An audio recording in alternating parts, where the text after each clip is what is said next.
Bonani, Dumelang to you all. Welcome to We Are Centurion TV, where we are all about educating and informing the people of Centurion. I am Kutlwana Siloane, aka Clapback Studies, and today we are going to be addressing some really important issues that are affecting the residents of Centurion, particularly Roy Skral. Now today I am with our councillor Temba Fosi over here. Hello sir, how are you? A very good morning to you and MC responsible for utilities and regional operations in the city of Tshwane, making sure that the provision of electricity and the provision of water and sanitation are being well taken to one, and the policies and strategies regarding that portfolio and our city going forward. Yes. All right. Thank you very much for being with us. And Roy Skral Road, that residents have been really complaining about the smell and even the health hazards that they feel are really affecting them and how this dump site is being dealt with. Now we need to know what is actually happening there in this refuge dump site, or what you call a transfer station. Yes. Okay. Good one, kids, etc., etc. With the smell. One thing about the smell, you can have the most expensive, beautiful house. The smell will always come in. Yeah. It's very important to make sure that our people are staying in a very healthy and in an environment that is conducive. Huge backlog dating back to the strike. One is that we had a strike that lasted for 3.5 months. I think it was in the media, it was perpetuated everywhere else. That is number two. And to a great extent, that had a huge impact onto our collection, a huge impact in making sure that our transfer station is maintained properly and all of that. And the third part is that the city is not doing very well financially. Yeah. And so you would need a huge equipment, a huge yellow plants to make sure that we remove whatever is transferred. Glad to say that yesterday, upon your invite, I had then asked the MMC for Environment and Agricultural Management for an update as to what is the plan. Currently, there are deployment of over 10 trucks per day to make sure that we augment what we normally have. So the issue of waste in the garden waste that is coming into Roy Skral will, during this course of this week, will be dealt with, because now we have up to the numbers of the trucks that are coming there. Each and every morning we've got over 10 trucks that are coming to collect that and then back to Heatherly or Haranguted from this smell and this non-quality waste. Yes. Thank you very much for apologizing about the situation, because many residents are complaining about it. And just so that the viewers may understand, John Foster, what is actually happening in the refuge dump site? Can you explain the processes so that people can understand when there's a backlog and what is happening with the material that are decomposed and where are they taken? Okay, what is happening is that, as I said earlier, that is a transfer station. Okay. It is only a garden waste transfer station. We do have other waste dumping sites except garden waste. So what then happens is that people would come through to dump, or our trucks will come and dump branches or trees, or even anything that has to do with garden. When they get there, then they get shredded, because obviously we cannot carry them to our main waste site. Okay. So they get shredded there, and then upon being shredded, get into the trucks, and then they are leaving. So at this point in time, our finances were not allowing us to get as much trucks as possible. The yellow plants, we did not have as much money as we had. Now, money from the environment, we had then to source other contractors to be able to augment the number of workers that do not come to work. So we had to take those funds and then be able to assist in making sure that at least there is collection in the area, to make sure that our people get all the services that they're paying for. Yeah, all right. And speaking of that strike that you just mentioned, can you tell us what caused it and how are you guys going to prevent it? Because I'm assuming that that's what caused the backlog for 3 months, and that is something that cannot be happening. The strike affected quite a huge amount of service delivery processes. One was electricity. You would find people are having outages, longer outages, potholes that are taking long to be attended to. Basic service delivery, it was a mess, it was a delay. We had signed an agreement, the labor agreement, back in, I think it was in 2019. But the condition was that for the bonuses and increases. But the condition was that when this city is financially stable, or when our finances are in such a way that we are able to pay bonuses and pay increases, then we'd be able to do that. But now, unfortunately, with the strike, the impatient labor force decided otherwise to go on an illegal strike. Remember now, this was it was a decision that was taken in court that the strike is illegal on the basis that we still needed to sit down and check our books whether that is correct. You would appreciate also one other thing. During 2020, 2021, up until mid-2022, we had COVID. Oh, yes. Our employees got paid when 2 million South Africans lost their jobs, when people lost their properties, lost their vehicles, lost quite a number of things. But our employees got full salaries, and they even got bonuses when they were coming to work on a 50% basis. Yes. So you'd appreciate that time, and we were not allowed to go and switch off people's electricity or switch off water if there's rates and taxes that were not paid, because it was during a catastrophic time of COVID. That it would have been insensitive for us to do that. In fact, that was a mandate from the government. So now it was then prudent for the government to come through to municipalities and say, okay, take this chance so that you can be able to settle the debts that you incurred. So we had other contracts that were signed way before our time that were still servicing, which was a challenge. That is why we are trying to get the city back together. Amongst the priorities, the most important thing that we want now in the city with the executive mayor is to get our city to be financially viable. Yes. Once we get to that, we are able to take healthy debt so that we can be able to provide basic services. People are paying electricity. They are paying for rates and taxes. They are paying for the collection of waste. Yes. This is a service that we need to get. Inherently, people should not be complaining because that is something that you pay. If you go to Pick and pay money, you take what you want from there. Exactly. That is a service we're battering. So we're trying, at this point in time, we've got somebody who's a leader who's coming back to the community. That's why I'm here, so that I can be able to account. We are leaders that need to be accountable to our people, because it is our people who brought us there.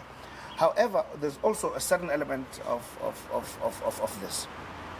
We've got what we call institutional resistance. You see people who have been working, in the private sector, if you don't perform, they're fine. Yeah. In the city, it works differently. Yes. In government, it works differently. We are highly unionized society, or labor force. So it becomes a challenge when people are not performing. To employ them, it's easier. To fire them, it's a problem.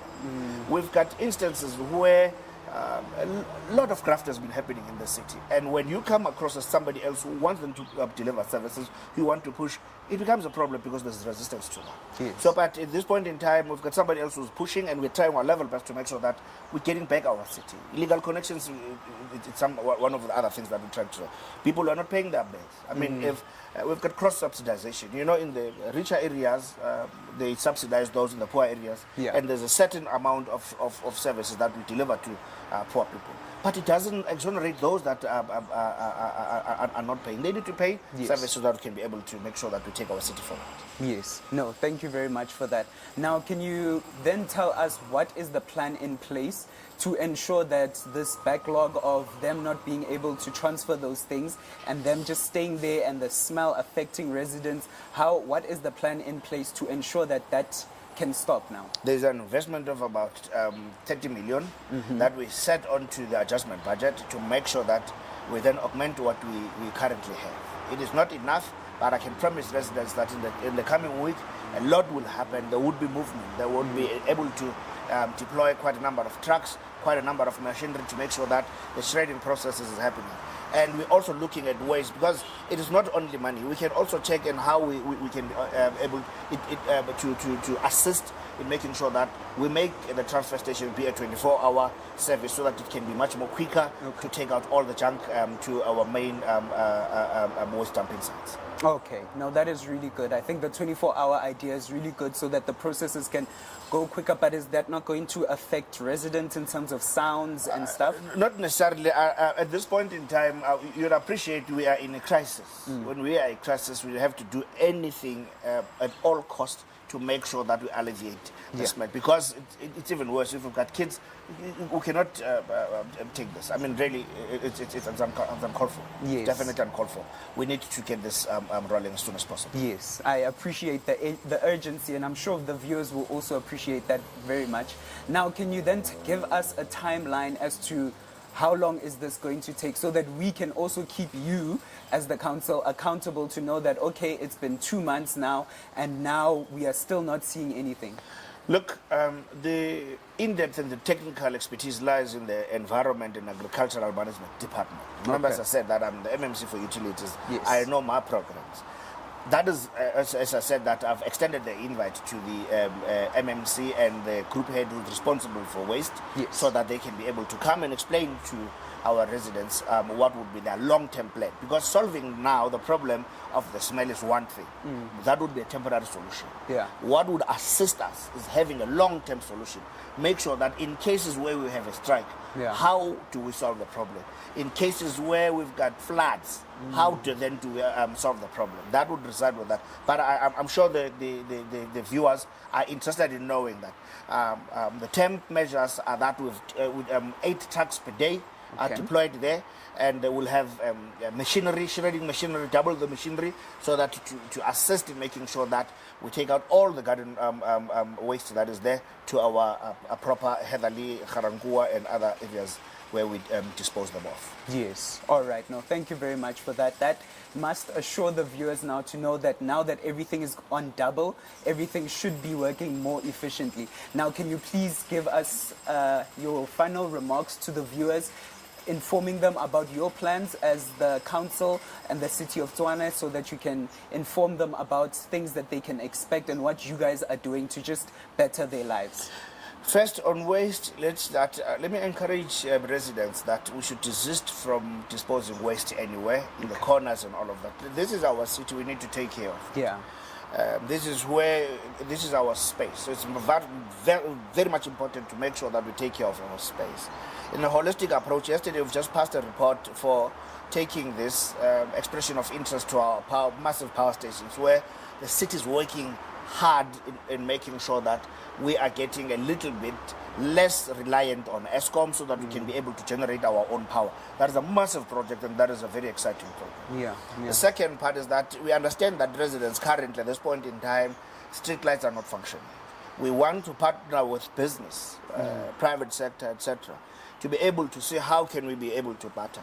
If there's anyone who's interested in coming to the city and taking over 280,000 street lights, and I barter that space there, you can put your advertisement there, you can put whatever, as long as the street light is on, you're welcome to do that. Because we want to be a city that is business friendly, a city that is crime free. We've got issues of crime which we want to work with the CPF together with the TMPD. We've got a new Section 56 Chief of Police, who is very much energetic, who wants to assist with crime and making sure that each and every corners of the far-flung corners of our city is protected. And again, I must say to residents that as soon as we get our revenue correct, all services will be sent to will be sent to our residents, so that whatever that they are paying for, they are getting the services. So if there's queries or if there's any other thing, they need to be attended first time around and done right the first time. So and again, lastly, if I would say, is that on the 2nd and on the 3rd of February, it is voter registration weekend. I appeal to all residents around this area to come through to your own voting stations. You can check through the IEC website and check whether you can be, where are you potentially going to register, or where you can be able to register nearby your home, so that we can take back our country. We see the trajectory that it is taking.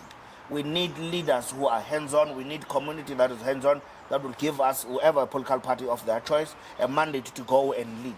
We know 30 years of democracy, we need to move and take another trajectory in the city. Make sure that we get employment. Make sure that the city is business friendly. We invite investors to come into the city. It becomes another tourist destination of choice, and making sure that this city is a city that everybody who works here is safe, protected, and enjoys to live in. Yes, all right. I'm happy that you even touched on voter registration, which is really good. And what would you say about the majority of 18 to 25 youth that are not interested in voting because they feel like, nothing is happening, nothing is being done to assist them with getting jobs, with helping them to succeed in life because government is just not active?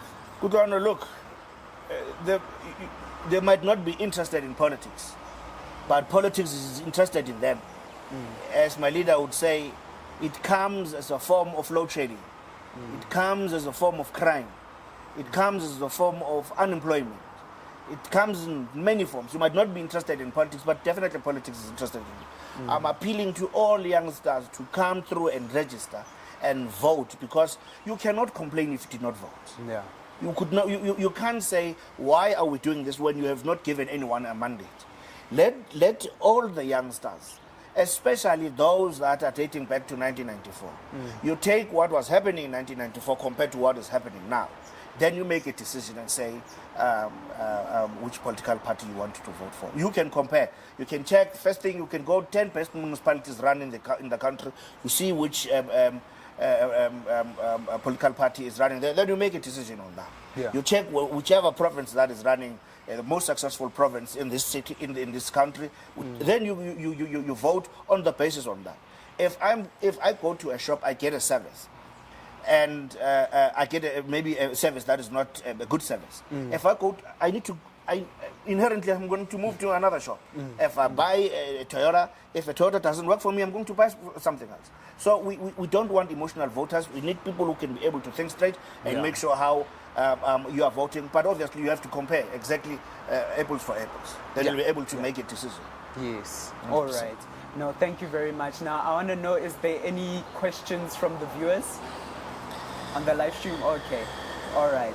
Then I guess that concludes our conversation. Thank you very much for being with us and availing your time.